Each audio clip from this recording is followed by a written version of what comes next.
dia, boa tarde, boa noite, não sei que horas você está assistindo aí esse boletim do Juriscapa. Já vou adiantar que simulado vai ficar para a próxima semana, porque nos últimos boletins nós não tivemos tanta coisa assim, então vou deixar juntar com a semana que vem, faço aí um simulado incrível, sensacional para ajudar vocês aí nessa caminhada. Não se esqueçam, quem principalmente já assistiu aí Juriscapa 1 e 2, por favor, façam revisão. Tá caindo nas provas de montão, resumiu. Ou melhor, rimou. Então vamos lá, sem demorar.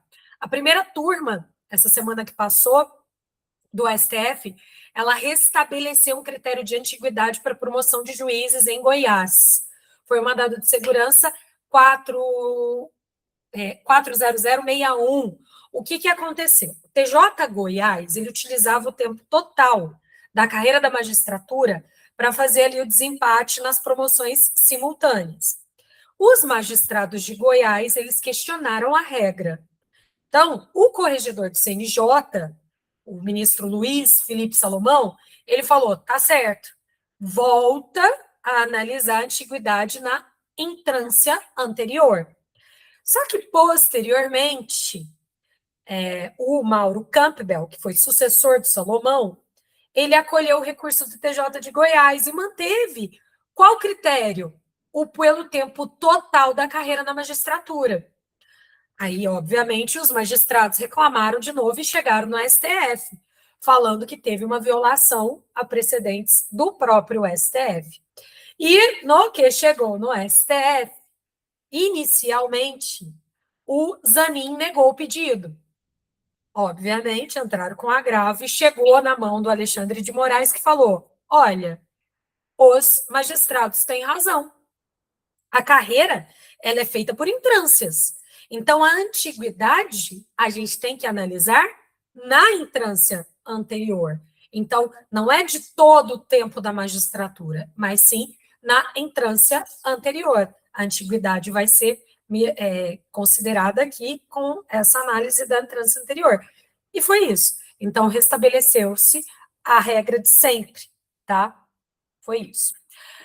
Notícia de hoje, quinta-feira, dia 20/8, Maria da Penha. Medidas protetivas, elas agora serão aplicadas fora do contexto doméstico. Tema necessário, obrigatório, de fixação. Precisa decorar o número do tema, 1412. Eu já havia alertado vocês sobre a discussão da Maria da Penha para aplicação fora do âmbito doméstico. Havia aí um grupo reclamando muito que não deveriam fazer essa aplicação fora do contexto doméstico, porque, em tese, enfraqueceria a especialidade da lei. Não é que as mulheres não mereciam essa proteção fora do ambiente doméstico, mas era necessária uma produção legislativa específica para não enfraquecer justamente a questão da Maria da Penha no contexto doméstico. Não colou. Então, aqui é importante vocês entenderem dessa existência de violência contra a mulher baseada no gênero. Esquece o local, esquece a relação entre vítima e agressor. Então, a lei agora ela vai alcançar uma violência não apenas no contexto doméstico, não apenas no contexto familiar, não apenas no contexto afetivo, mas vai pegar agora contexto profissional, contexto institucional, contexto social e contexto político. Se o pedido de medida protetiva chegar a um juízo materialmente incompetente, o juiz ele não deve simplesmente deixar de analisar e falar eu sou incompetente, manda lá para o outro. Não. Se nós tivermos risco imediato à integridade física, psíquica da vítima, ele tem que analisar o pedido de urgência. Ele tem que conceder a proteção, obviamente, se presentes os requisitos. E aí sim ele encaminha para o juízo competente. E a vara especializada vai ou ratificar aquela medida protetiva ou vai reformar a decisão. Isso é super importante. Prestem atenção, hein? Violência política de gênero. O STF ele deixou expressamente incluída essa violência política de gênero. Inclusive, a conduta prevista lá no 326B do Código Eleitoral, você vai colocar a aplicação da Maria da Penha.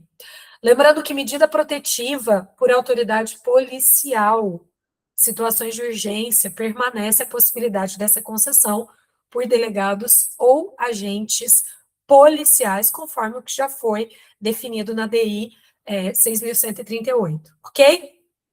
Bom, a tese foi firmada, é basicamente o que eu expliquei para vocês, então só leia com cuidado, que isso aqui, obviamente, vai despencar nas provas. Vamos para o informativo 1224, que saiu essa semana. Contratação temporária, polícia penal, segurança pública, emenda constitucional 104, foi a DI 7.699. Não pode fazer uma contratação temporária para desempenhar funções típicas da polícia penal sem fazer concurso. Você não pode ter essa contratação temporária. É inconstitucional.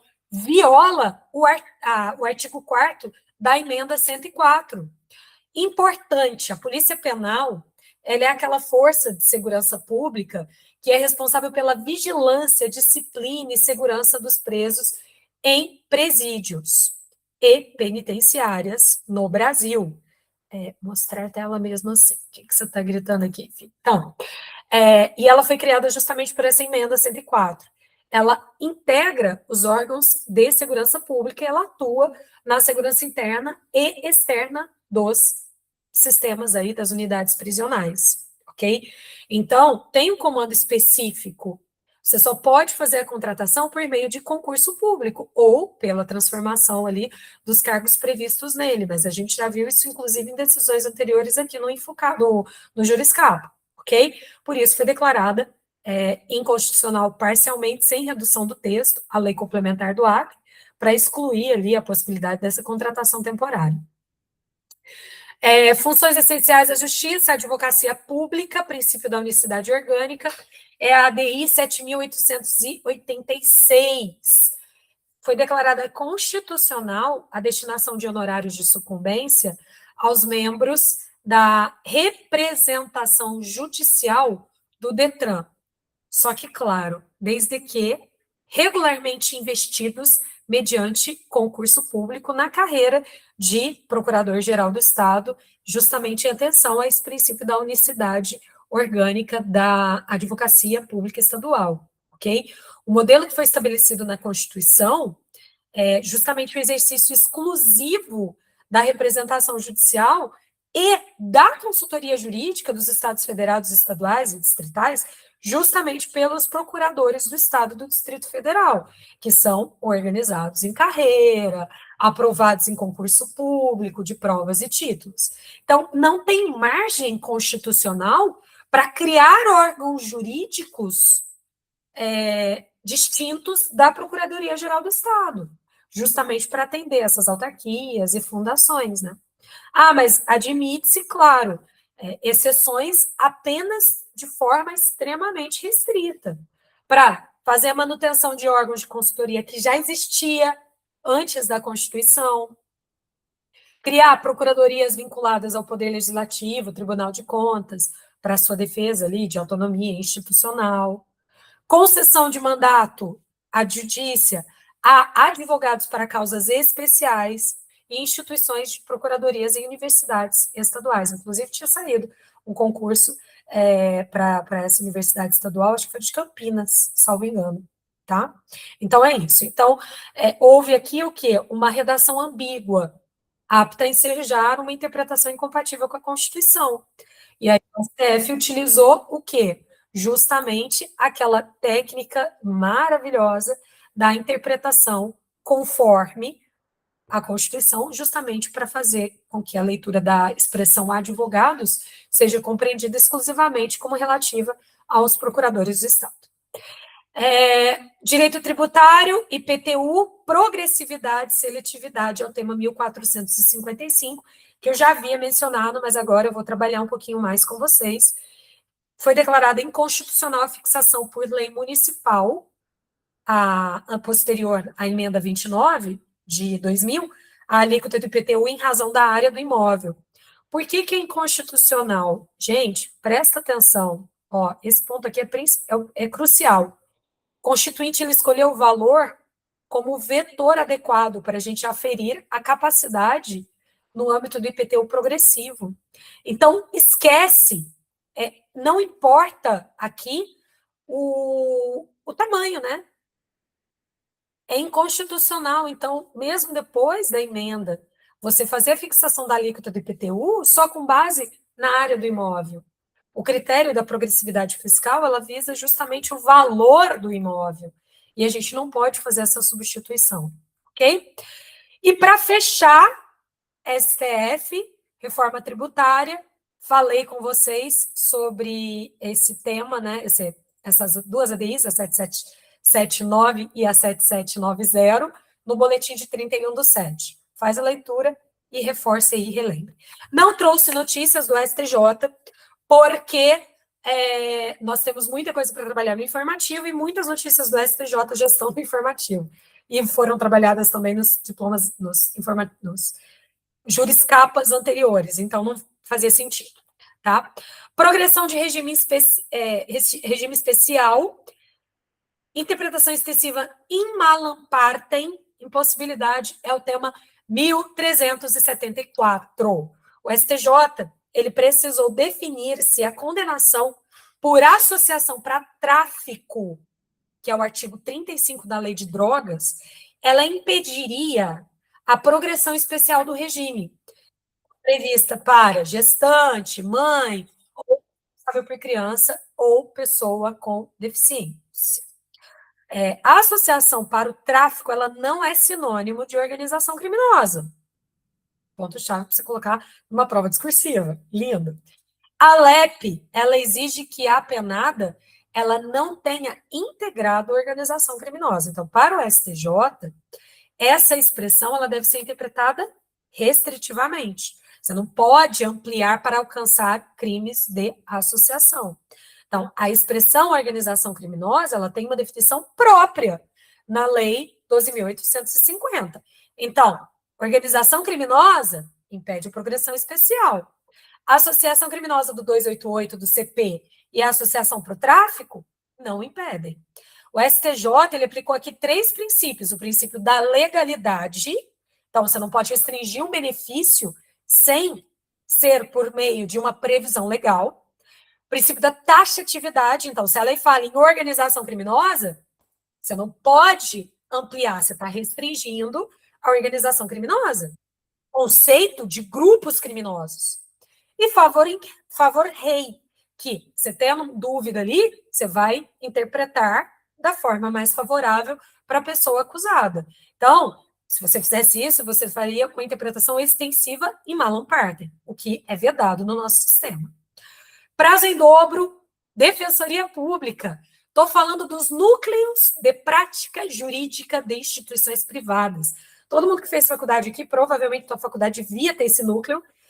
Na minha faculdade tinha, mas eu preferi ir para o JEC ao invés de fazer ali a prática dentro desses núcleos. Eu fui para o JEC, Juizado Especial.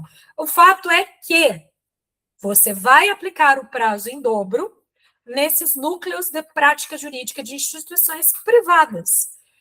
Aplicação, inclusive, em processos criminais, processo judicial, você vai dar a prevalência lá da intimação pelo portal eletrônico. Então, você vai fazer o quê? Uma aplicação por analogia ao processo penal.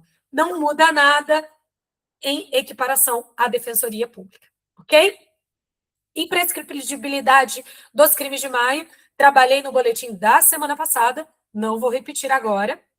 Entidade da administração pública direta, competência, aqui eles vão discutir sobre retificação do PPP, que é aquele perfil profissiográfico previdenciário. O que é esse PPP? Ele é um documento histórico laboral que ele vai reunir todos os dados administrativos, registros ambientais, resultados ali de monitoração biológica daquele trabalhador ao longo de suas atividades naquela empresa. Ele é indispensável para comprovar a exposição daquele trabalhador aos agentes nocivos. Isso daí, obviamente, vai gritar na aposentadoria por tempo especial.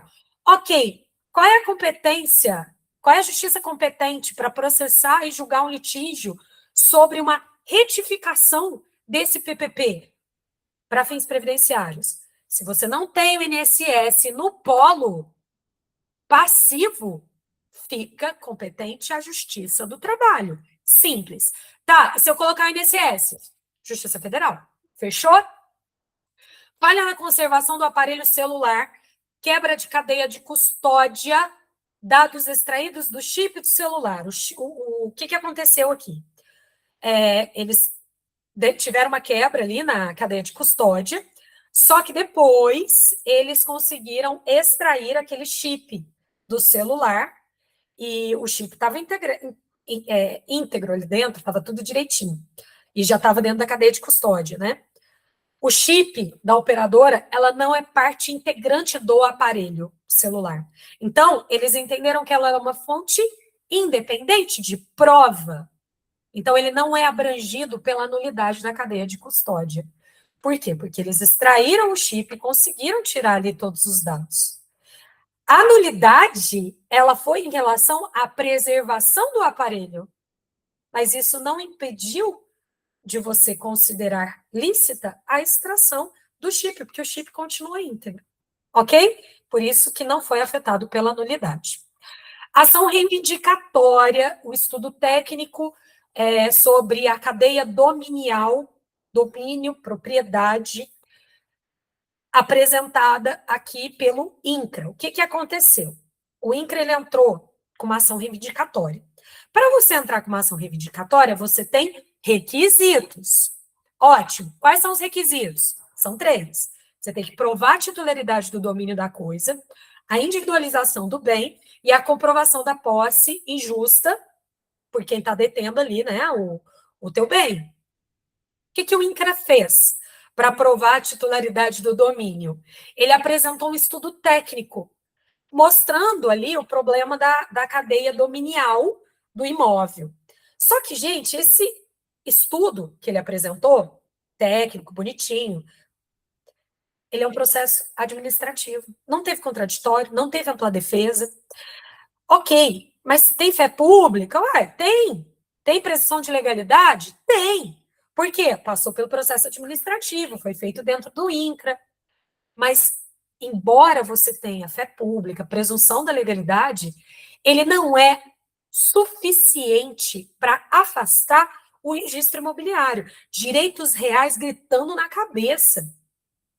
O INCRA ele não pode simplesmente pegar o estudo que ele fez e juntar e falar, tá aqui, estou comprovando aí o problema dessa cadeia dominial do imóvel. Não.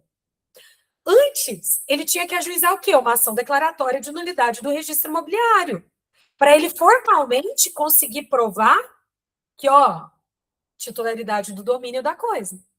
Entendeu? Técnica pura. Achei esse julgado lindo para você relembrar muita coisa de direito real. Fraude à execução. O sócio não aparecia, não constava ali na certidão da dívida ativa, aí tiveram um redirecionamento da execução fiscal, só que ela fez uma doação. Foi essa aqui que eu brinquei, she knows, I know she knows.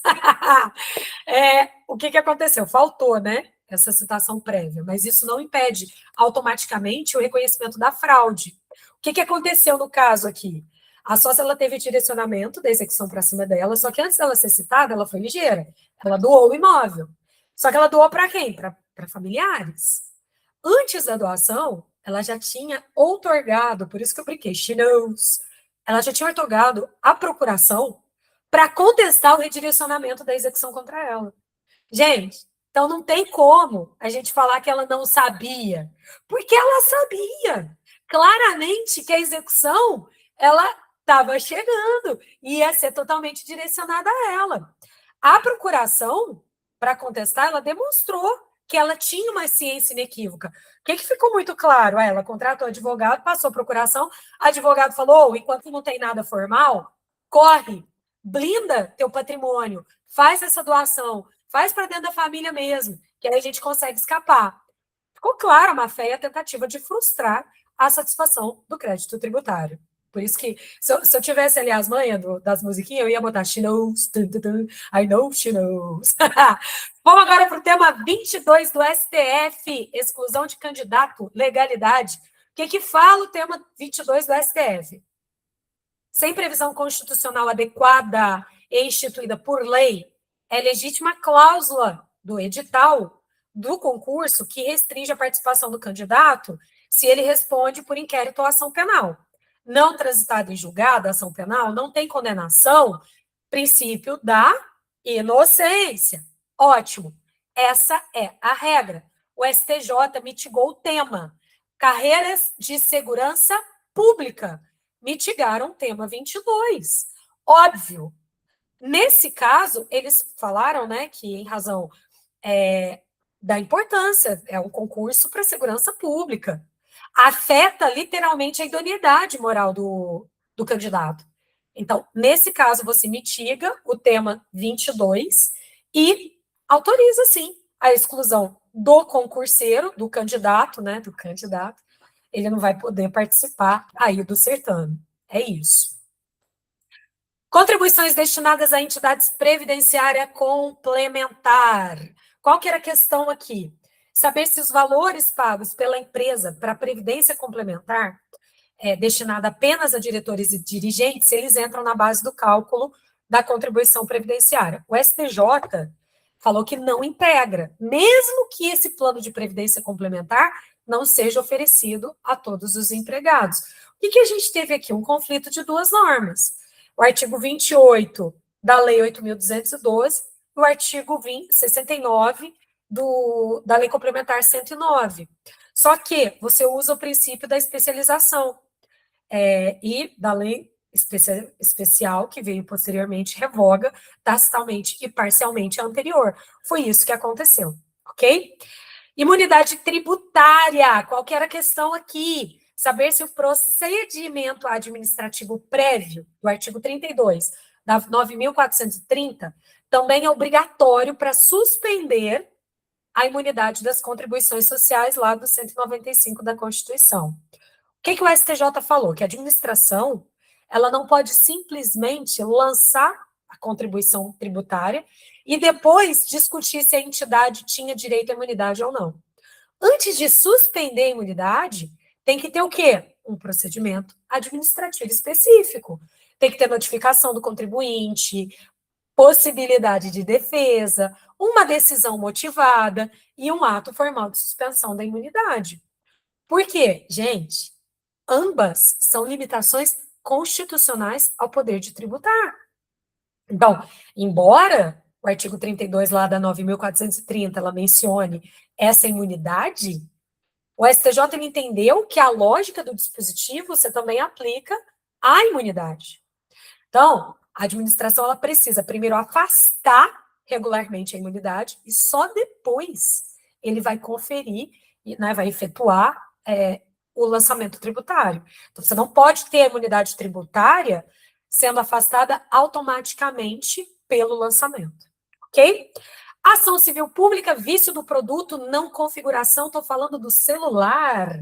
Eu cheguei a comentar isso aqui no Insta, né, sobre, ou foi com alguém, não lembro. A pessoa já está, né, tanta coisa. O que o STJ analisou aqui? Se o celular ele deve ser considerado por si só um produto essencial ou não. O que é importante? Por que é importante a gente definir isso? Porque se o produto é essencial, o consumidor ele precisa esperar 30 dias para o fornecedor dar uma resposta para consertar o vício. Ele pode exigir imediatamente substituição do produto, restituição do valor pago ou abatimento proporcional do preço. Então, qual que é a regra? O fornecedor ele tem até 30 dias para solucionar. Depois desse prazo, o consumidor ele pode escolher. A exceção, quando você estiver diante de um produto essencial, é que você tem essas opções de forma imediata. Mas o celular é produto essencial ou não? Não automaticamente. O STJ ele entendeu que não é possível você afirmar que todo celular, de forma generalizada, é um produto essencial. Mas é lógico. Por quê? Digamos que, eu tenho um filho de 15 anos e eu dei o celular para ele. Mas ele não usa aquele celular para trabalhar, ele não usa aquele celular para estudar, porque ele tem computador em casa, vai ser considerado essencial. Mas eu tenho um entregador de iFood. iFood, o que vai acontecer? Ele usa aquilo ali para o trabalho. Aí a gente sabe que, foi até o que a ministra falou, poxa, o celular é caro, ele comprou parcelado, um aparelho melhor para facilitar as entregas. E aí? Aí ele compra, veio ferrado, vai ter que esperar 30 dias, entendeu? Então, a essencialidade é relacional. Esse é o ponto principal, e eu chego a arrepiar, porque eu vejo isso em prova. A essencialidade, ela é relacional. Vamos analisar 3 critérios. Indispensabilidade objetiva, ou seja, esse produto ele atende uma necessidade básica. Destinação concreta. Como é que o consumidor usa aquele produto? E o impacto da privação. Ok? Trouxe exemplos, porque eu adoro exemplo, e trouxe também porque que o STJ não considerou todo aparelho aí como essencial. Eles consideraram, gente, o impacto econômico mesmo, porque ia aumentar os custos para os fornecedores, ia levar o preço do produto, ia dificultar, inclusive, a análise imediata da extensão dos defeitos, ia gerar uma aplicação excessiva ali da proteção do CDC. Ok? Eu achei genial, achei muito interessante. Tutela provisória, pedido de efeito suspensivo em agravo de recurso especial. O STJ que ele analisou se um pedido de tutela provisória para dar efeito suspensivo a um agravo em recurso especial, se ele continua existindo mesmo depois que o recurso principal já foi julgado. O que aconteceu? A parte pediu uma tutela provisória para que fosse concedido um efeito suspensivo ao ARRESP. O ARRESP ainda não tinha sido distribuído no STJ quando o pedido foi formulado. Só que aí depois o presidente do STJ ele não conheceu o ARRESP e aí a parte apresentou um agravo interno. A terceira turma negou o provimento do agravo.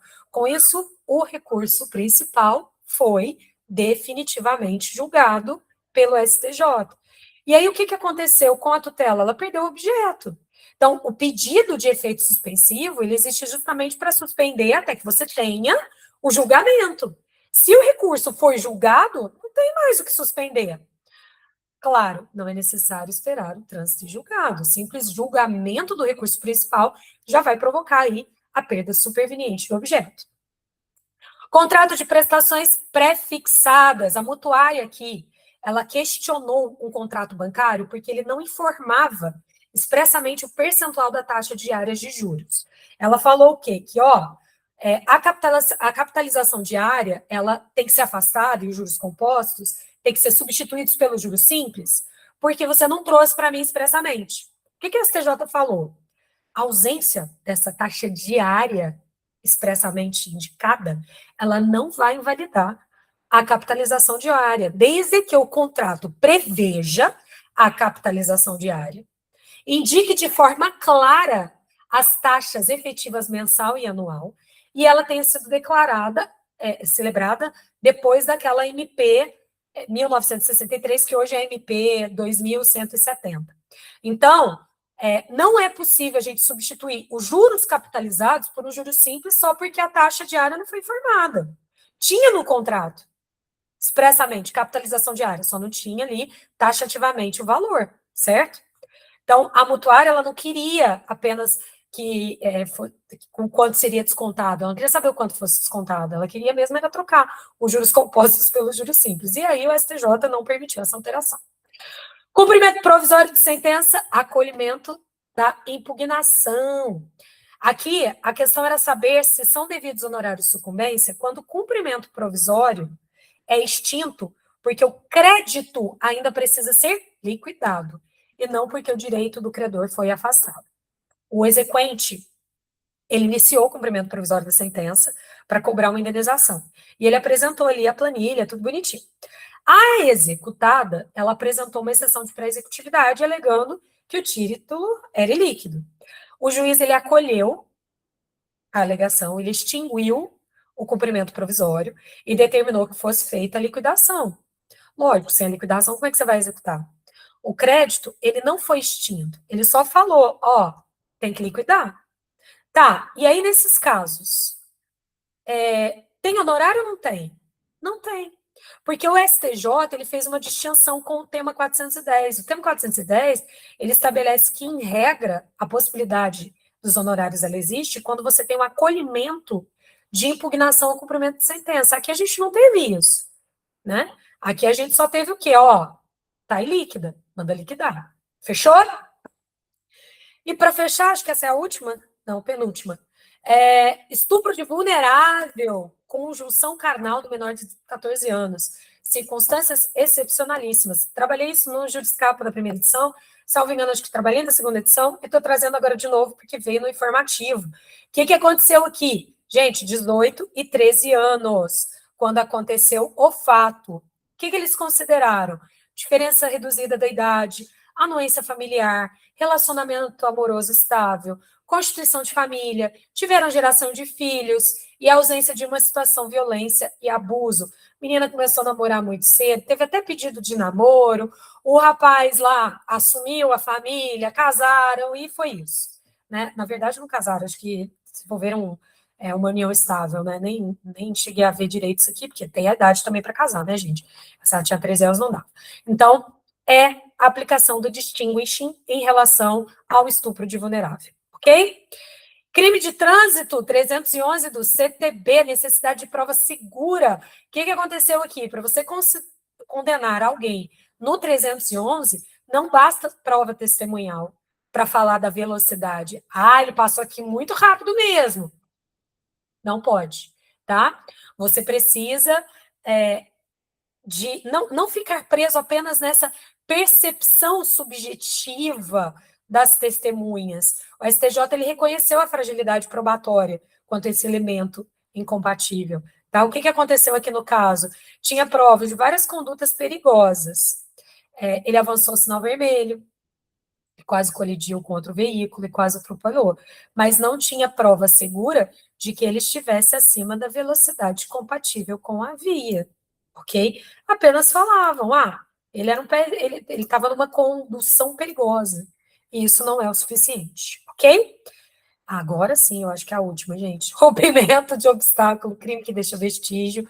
Não fizeram o exame pericial, mas eles trouxeram a questão da exceção.